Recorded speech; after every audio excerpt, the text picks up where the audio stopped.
آخرای سال است، امسالم گذشت.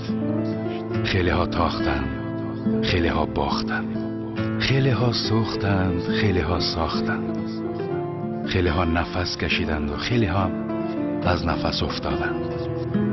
خیلی ها آمدند و خیلی ها رفتند. کسایی که آمدند شاید همیشه نمانند، ولی کسایی که رفتن بر همیشه رفتن.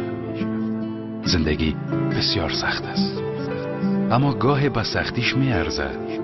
مهم نیست که دنیا بسیار نامرد است، مهم است که ما مرد باشیم و قدر همدیگه خدا بفهمیم. اجازه ندیم دور بمانیم.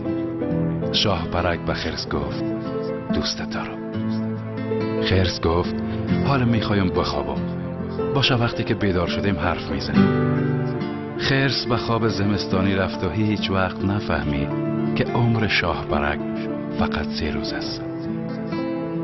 همدیگه خدا دوست داشته باشه، شاید فردایی وجود نداشته باشه. آدمای زنده به گل و محبت نیاز دارن و مرده ها به فاتحه، ولی ما گاهی برعکس عمل میکنیم. به مرده ها سر میزنیم و گل میبریم، ولی راحت فاتحه زنده ها را میخوانیم. گاهی فرصت با هم بودن کمتر از عمر شکوفه هاست. بیاین ساده ترین چیزها را از هم دریغ نکنیم. محبت. سال خوبی داشته باشین عزیزانم.